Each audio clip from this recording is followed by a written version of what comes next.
Greetings, I'm Felicity, and I've reached the age of 37. Allow me to recount an intriguing experience and how I swiftly handled it, as I'm not one to be deceived, contrary to many tales I've encountered. Surprisingly, I had a good relationship with my mother-in-law before everything unraveled. Our bond was smooth, filled with warmth, perfection, and mutual respect. My husband, Frank, was the love of my life, my partner in crime, and my best friend. From my perspective, everything seemed picture perfect. This isn't a delusion or oversight on my part. Sure, we had our arguments like any normal family, but there were no red flags and all seemed well. However, the shocking turn of events that followed left me bewildered. Let me narrate the incident and explain why I chose to seek revenge on my husband and mother-in-law. I had planned something special for our family. A vacation originally meant for Frank and me. However, considering Tiana, my widowed sister-in-law, and her loneliness, I decided to include her. I sponsored most of the trip, covering accommodation, meals, and activities. Frank and Tiana were only responsible for their additional expenses. The plan was to treat them to a once-in-a-lifetime vacation in Spain, exploring Barcelona's vibrant streets, savoring tapas, and enjoying the Mediterranean sunshine. The thought of creating lasting memories and strengthening our bond excited me. Little did I know that this grand adventure would lead to events that shook the foundation of trust and shattered the illusion of our perfect family. Backtracking to that fateful day, filled with hope and promise for our Spanish dreams, I stood in the living room holding plane tickets with a smile on my face. Gathering Frank and Tiana, I revealed the surprise. They exchanged puzzled glances, curiosity etched on their faces. Tiana, with her wise eyes, tilted her head slightly. With a flourish, I presented the tickets and shared my plans for our Spanish adventure, hoping to see joy and gratitude in their eyes. Frank's face lit up, expressing genuine anticipation. "Felicity, you truly are something else," he exclaimed. Anticipation bubbled within me as I eagerly awaited the commencement of our extraordinary journey. Tiana, on the other hand, donned a gentler smile, her gaze meeting mine. "Oh, my sweet Felicity, you've truly outdone yourself. This is a gift beyond measure. I'm deeply touched," she expressed. In that moment, pride and contentment swelled within my heart. Their reactions were a validation of the love and effort I had poured into this surprise. I had envisioned this vacation as the adhesive that would strengthen our bonds, creating unforgettable memories and fortifying the already seemingly unbreakable ties. However, as you might suspect, this tale takes a treacherous turn. Beneath the facade of our seemingly idyllic relationship, a complex web of deceit and betrayal lay in wait, ready to ensnare us all. When the truth unraveled, it would challenge the limits of forgiveness and test the very essence of family bonds. As planned, we boarded the plane, embarking on our 2-week adventure. The anticipation was palpable as we immersed ourselves in the vibrant streets and rich tapestry of Spanish culture. The first week unfolded seamlessly, with the flavors of paella, exploration of historic landmarks, and dancing to the infectious rhythms of flamenco. Laughter and joy filled the air, and I reveled in the belief that our bond was unbreakable. However, little did I know that a storm was brewing on the horizon, waiting to unleash its fury upon my unsuspecting heart. On a fateful Monday morning, as the sun bathed the city in golden hues, I woke up to find an empty hotel room. Confusion and a growing sense of unease gripped my heart. Frantically, I reached for the phone, dialing both my husband's and Tiana's numbers, hoping for an explanation. But to my dismay, their phones remained silent, their voices absent. Fear began to claw at the edges of my mind as I searched the empty room for any sign of their presence. No notes, no bags, no traces of disturbances or struggle. Just an unsettling silence that hung heavy in the air. It seemed I was left alone in a foreign land, and the minutes felt like an eternity. As despair threatened to consume me, a glimmer of hope pierced through the darkness. My phone buzzed, signaling an incoming call. It was Tiana. Relief washed over me, mingled with confusion and a deep sense of hurt. How could she leave without a word? With trepidation, I answered the call, my voice filled with a mix of concern and disbelief. "Tiana, where are you? What happened?" I questioned. Tiana's voice, tinged with a strange mix of resignation and frustration, reached my ears. However, it wasn't the same sweet voice I had always known. It sounded colder. Felicity. I felt the need to return your calls since my phone was incessantly ringing. Oh, I'm sorry for disturbing you. I was just wondering where you two went. Your bags aren't here, and I was concerned that something bad had happened. With an indifference that shook me to the core, she uttered the next words, "We left you." But why? What happened? I couldn't bear to spend another week in your company, so I had to leave. Did I do something wrong? Yes. I mean, how could you be so dense? Dense? Excuse me. You sprung up this trip on me, practically forcing me to go with you. I couldn't remain disingenuous any longer. Let me spell it out clearly for you, Felicity. I don't enjoy your company. Sure, we can spend a couple of hours together at a family event, but 2 weeks? I tried to be civil and grace you with my presence for as long as I could. Turns out, I could only master 1 week with you before I lost my mind. I'm sorry, but I'm on the way to the airport with Frank right now. We can't be around you any longer. Shock reverberated through my core as the revelation struck me like a bolt of lightning, unraveling the threads of trust I had so naively woven. How could our seemingly unbreakable bond crumble beneath the weight of unspoken grievances? Questions flooded my mind as I grappled with this harsh reality.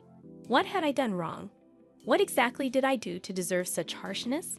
How did things escalate to this point? Was there no chance for reconciliation? Confusion and heartache intertwined within me, the pain of betrayal seeping deep into my soul. I didn't know you felt this way, Tiana, honestly. And you had no reason to. I'd always led you to assume that things were fine and dandy between us. Why not bring that up? Why not sit me down so that we could hash out whatever problem there was between us? Because if I'm being honest, I still don't know what I've done to wrong you. That's the thing. I just can't put my finger on it, but you just irk me. What?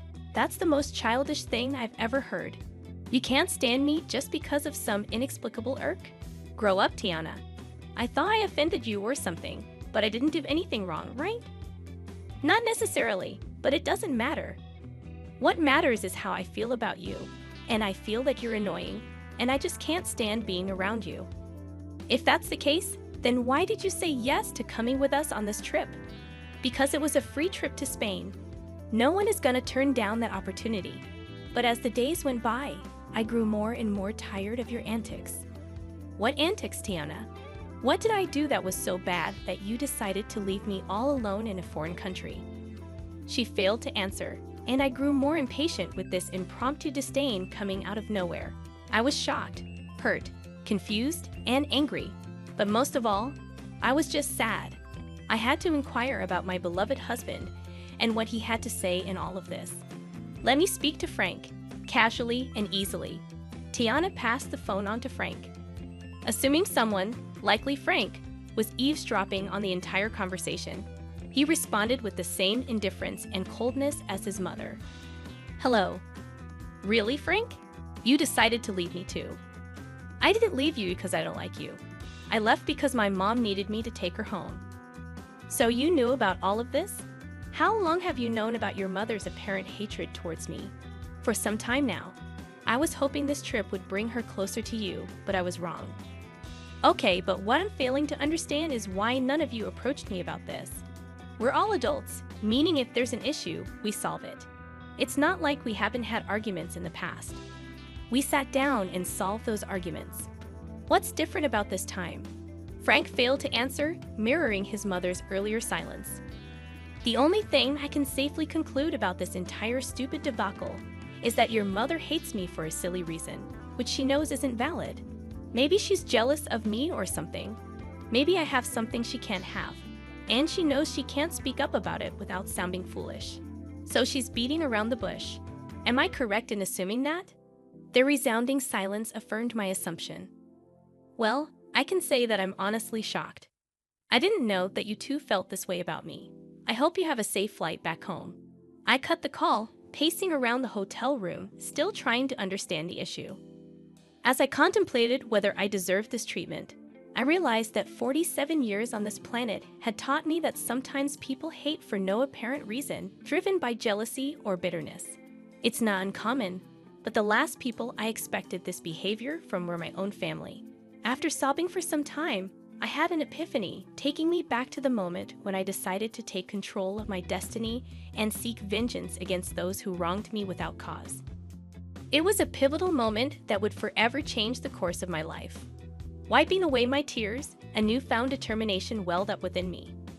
I refused to waste any more precious emotions on their actions. It was time to show them they couldn't trample over my heart and get away with it. With trembling fingers, I dialed my childhood friend Arlo's number, knowing I could trust him with my darkest secrets. After pouring out my heart and explaining the painful betrayal, I cautiously asked if he could assist me in my quest for justice. Arlo, always the loyal and mischievous friend, listened intently, his voice filled with a mix of concern and excitement, reassuring me that he had my back. Felicity, my dear friend, you're a force to be reckoned with, and you know you can count on me for anything and everything. So, what are you planning on doing? Well, Arlo, you know how your construction company always has excess sawdust. Yes, it can be quite a hassle to get rid of sometimes. I believe I've found the perfect use for it. His curiosity piqued. I unraveled my plan like a carefully crafted script, detailing how we would execute the ultimate act of retaliation. Bags of sawdust would be delivered to Tiana's house, infiltrating every corner and crevice, leaving an indelible mark of chaos and betrayal. Arlo couldn't help but smile at the brilliance of my idea, a subtle yet impactful reminder to Tiana of the stress she had unleashed upon my life. Armed with Arlo's expertise and my newfound determination, we set our plan into motion. The question arose, how would we get inside the house before they returned? You need to get the spare key hidden under the potted plant on the patio. Then you'll be in. Wow, you thought of everything, huh? I'm not one to be played with. I think I'm a reasonable woman, but if they want to go lower and act childish, then I'll go even lower. Atta girl. As the hours passed, anticipation swirled within me. Arlo assured me that the mission was complete, and soon, I would witness the fallout of our carefully orchestrated chaos. Then, like a sweet melody in my ear, my phone chimed with a message from Arlo. I eagerly opened the pictures he had sent, revealing a sight to behold. Tiana's once pristine home now resembled a post-apocalyptic wasteland, drowned in a sea of sawdust. Every nook and cranny had been touched by our mischievous hands, a scene straight out of a surrealistic painting, an embodiment of the chaos that had unfolded in our lives. I called Arlo, and his laughter echoed through the phone. I couldn't help but join in. It was a cathartic release, a shared moment of triumph against those who had betrayed me. I expressed my heartfelt gratitude to Arlo, acknowledging his willingness to tread the path of mischief with me. He simply said, "Naughty can be so satisfying, my friend." As the clock ticked away, I could feel the tension building within me. How would Frank and Tiana react when they walked through the doors of their once-beloved home? The anticipation was almost unbearable, a heady mix of nerves and vindication. I couldn't help but relish in the thought of their bewildered faces and disarrayed emotions. Hours later, my phone erupted with frantic energy. It was Frank, his voice laced with panic and disbelief as he described the chaotic scene that awaited them, the sawdust-covered house standing as a testament to their betrayal. My heart danced with wicked delight as I listened to his exasperated voice. At that moment, I knew that the message had been received loud and clear. Their actions had consequences, and the chaos they had sown had come back to haunt them. Felicity, it's just awful. Mom is in hysterics. I decided to reveal the part I played in this and said, "It serves both of you right. How could you leave me here alone without a valid reason, no less?" "Wake, Felicity, was this your doing?" The wailing and panic in the background stopped, and instead, I approached Frank's phone. I heard my mother-in-law say, "Give me that," before shouting in my ear, "How could you do this to us?" To me. "I have no idea what you're talking about. Have you considered that this is just your karma?" "Oh, come on, Felicity. We all know it was you. Who else would have access to my home?" "It's very easy to break into someone's home nowadays, Tiana, especially if you don't have any security cameras installed, which, by the way, you should seriously consider doing to prevent things like this from happening again. Honestly, Felicity, how can you do this to us? When are we supposed to sleep? This sawdust is making my lungs ache.